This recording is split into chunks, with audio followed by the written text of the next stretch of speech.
दोस्तों, क्या आप मनी लॉन्ड्री के बारे में जानते हैं? मनी लॉन्ड्री मतलब इलीगल तरीके से पैसे लेना, और ऐसा ही एक मामला हमारे देश में काफी चर्चा में चल रहा है, जिससे एक शख्स जेल में बैठे बैठे करोड़ों रुपए की फिरौती ले रहा है। यहाँ तक कि उसने तिहाड़ जेल में पूरा सेटअप लगा रखा है। वहीं बड़े बड़े एक्ट्रेसेस और मॉडल्स से नाम उस शख्स का जोड़ा जा रहा है। आज हम इसी के पहलू के बारे में आपको बताएंगे, साथ ही यह भी बताएंगे कि ये सब आखिरकार हुआ कैसे। चलिए, ये सब जानने के लिए आप वीडियो को अंत तक जरूर देखिएगा। सबसे पहले आपको बताते हैं कि कौन है सुकेश चंद्रशेखर। कर्नाटक के बेंगलुरु से आने वाले सुकेश चंद्रशेखर को अय्याश जिंदगी जीने के शौक ने शातिर ठग बना दिया। वह जवानी की दहलीज पर कदम रखते ही ठगी करने लगा था। बेंगलुरु पुलिस ने जब सुकेश को पहली बार पकड़ा था, तब उसकी उम्र सिर्फ 17 साल थी। केस था कर्नाटक के पूर्व सीएम HD कुमारस्वामी के बेटे का दोस्त बनकर एक परिवार से 1 करोड़ 14 लाख रुपए ठगने का। बेंगलुरु में जब उसकी पोल खुलने लगी तो वह चेन्नई भाग गया। 2007 के बाद से सुकेश ने लगातार ठिकाने बदले। उसे खूबसूरत घरों और लग्जरी गाड़ियों का शौक है। वह इन्हीं में से कुछ ईडी ने जब्त कर लिए हैं। सुकेश ने देश के बड़े शहरों में नामी गिरामी हस्तियों को अपना शिकार बनाया है। उसका एक नाम बालाजी भी है। चंद्रशेखर के खिलाफ देश भर में 20 से अधिक मामले दर्ज हैं और उसकी उम्र अभी 31 साल बताई जाती है। अब उस केस के बारे में बताते हैं जिससे सुकेश चंद्रशेखर को मिली नेशनल लाइमलाइट। चंद्रशेखर को अप्रैल 2017 में चुनाव आयोग घूस कांड मामले के सिलसिले में गिरफ्तार किया गया था। आरोप था कि वह एक होटल में बैठकर टीटीवी दिनकरण खेमे से डील करने की कोशिश में था।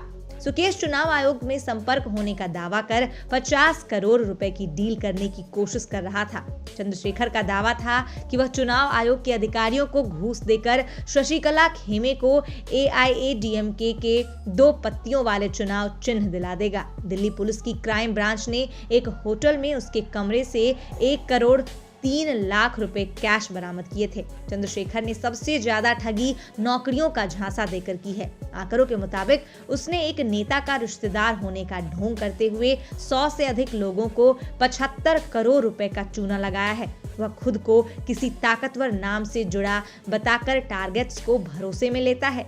कभी सुकेश ने M करुणानिधि का पोता बनकर लोगों को ठगा, तो कभी कर्नाटक के पूर्व मंत्री करुणाकर रेड्डी का सहयोगी बनकर, यहाँ तक कि BS येदियुरप्पा का सचिव होने का नाटक करके भी उस पर धोखेबाजी के केस हुए हैं।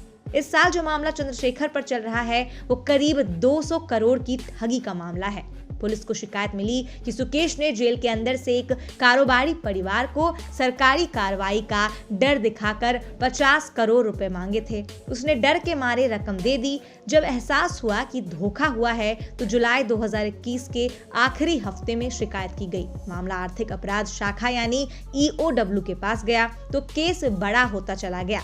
अब ईडी ने भी मामले की जांच शुरू कर दी है। जेल के अंदर से इतनी फिरौती आज तक नहीं वसूली गई थी। यहाँ तक कि दिल्ली में किसी भी अपराधी के फिरौती मांगने का यह एक रिकॉर्ड है।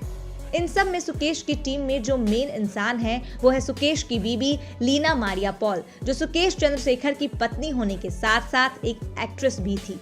लीना ने मद्रास कैफे में एक छोटा सा रोल प्ले किया था।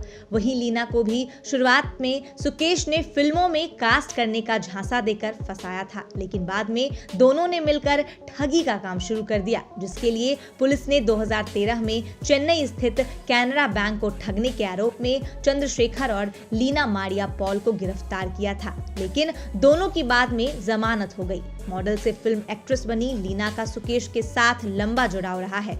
2017 में वो रवि पुजारा गैंग के निशाने पर आई जब उनके ब्यूटी पार्लर पर शूट आउट हुआ। फिलहाल ईडी ने जेल से चल रही फिरौती डिमांड पर लीना से लंबी पूछताछ की है और इसमें लीना का भी हाथ है, जो सुकेश को बाहर से उनके बाकी साथियों के साथ मदद कर रही थी। सुकेश चंद्रशेखर पिछले कुछ दिनों में सबसे अधिक चर्चित नाम रहे हैं। महज 17 साल की उम्र में ठगी का काम करने वाला यह शख्स करोड़ों की संपत्ति का मालिक बन गया है। उसने काले कारनामों की शुरुआत बेंगलुरु से शुरू हुई और कुछ ही समय में चेन्नई तक पहुंच गई। सुकेश ने बड़े शहरों में कई अमीर लोगों को ठगी का शिकार बनाया। सुकेश के साथ एक्ट्रेस जैकलीन फर्नांडिस का नाम भी सामने आ रहा है। नाम तो नाम, जब जैकलीन और सुकेश की पर्सनल फोटोज वायरल हुई तो लोगों के हक्के बक्के छूट गए। जैकलीन फर्नांडिस के उसके झांसे में फंसने का कोई ठोस कारण अभी तक सामने नहीं आया, मगर इस ठग की एक अदा पर सभी लोग फिदा हो जाते थे। इसके अंदर एक ऐसी आर्ट थी जो किसी को भी मोह लेने वाली थी।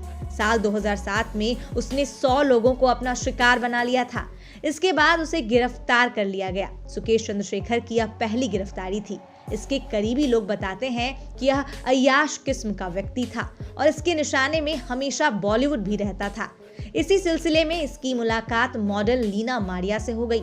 लीना भी इसके ठगी के काम में इसका पूरा साथ देने लगी। फिर क्या था, बंटी बबली की जोड़ी बनकर तैयार हुई और लोगों को ठगने लगी। पर सवाल यहाँ पर यह उठता है कि आखिर जैकलीन फर्नांडिस उनके झांसे में कैसे फंस गई। जैकलीन सुकेश की चमचमाती दुनिया देखकर अट्रैक्ट हुई या फिर इस महाठग ने उनके साथ भी वही किया जो कि पहले कई लोगों के साथ कर दिया था। सुकेश खुद को कभी पॉलिटिशियन तो कभी ब्यूरोक्रेट तो कभी कुछ और बताता है। यह व्यक्ति हर तरह का रोल निभाकर लोगों को ठग लेने में माहिर था। उसका शिकार भी कोई आम आदमी नहीं बल्कि करोड़पति ही होते हैं। इस ठग ने राजनेताओं को भी खूब ठगा। खुद को चुनाव आयोग का करीबी बताकर तमिलनाडु के बड़े नेता टीटीवी दिनकरन से 50 करोड़ की ठगी भी की थी। हाल ही में ईडी ने एक्ट्रेस जैकलीन फर्नांडिस को मुंबई हवाई अड्डे पर विदेश जाने वाली उड़ान पर सवार होने से रोके जाने के एक दिन बाद एजेंसी ने 6 दिसंबर को जैकलीन को ताजा समन जारी कर उन्हें 8 दिसंबर को पूछताछ के लिए बुलाया था। ईडी जैकलीन से ठग सुकेश चंद्रशेखर और बाकियों के खिलाफ चल रही एक्सटॉर्शन मामले की जांच के सिलसिले में पूछताछ की गई। वहीं नोरा फतेही को भी ईडी ने पूछताछ के लिए बुलाया था। लेकिन सवाल यहाँ पर यह था कि इतने बड़े ओहदे वाले लोग कैसे इस ठग के जाल में फंस जाते थे। सुकेश से मिलने वाले व्यक्ति ने एक मीडिया हाउस को बताया कि अगर कोई व्यक्ति सुकेश से सिर्फ पहली बार मिलता है, वो भी केवल 30 मिनट के लिए, तो वो व्यक्ति सुकेश की बात मानने लगेगा। सुकेश बहुत ही प्रभावी तरीके से बात करता है और लोगों के ऊपर गहरा असर छोड़ देता है। महाठग सुकेश बहुत ही प्रभावी तरीके से बात करता है। महाठग ऐसे ही लोगों को कहा जाता है जो लोग अपनी बातों से ही इतना इन्फ्लुएंस कर देते हैं कि ना चाहते हुए भी उन पर भरोसा करने लगते हैं। उसकी बात करने बोलने के तरीके से लोग उनके झांसे में फंस जाते हैं। सुकेश जहां जैसा समाज देखता था वैसा ही खुद को बना लेता था। नेताओं के साथ खुद को नेता, एक्टर के सामने खुद को एक्टर और हर रोल में माहिर। सोचिए, जेल से जमानत पर रिहा होने के बाद इसने बॉलीवुड अदाकारा जैकलीन को अपने झांसे में ले लिया।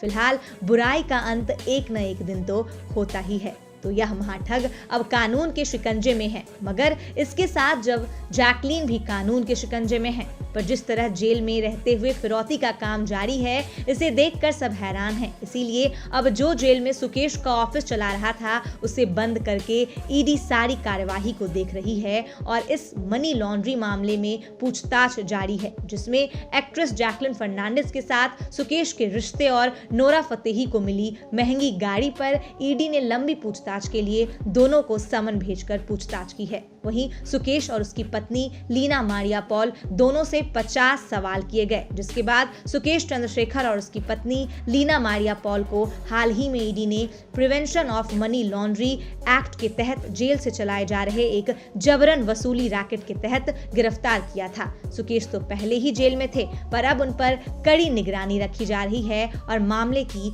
जांच जारी है।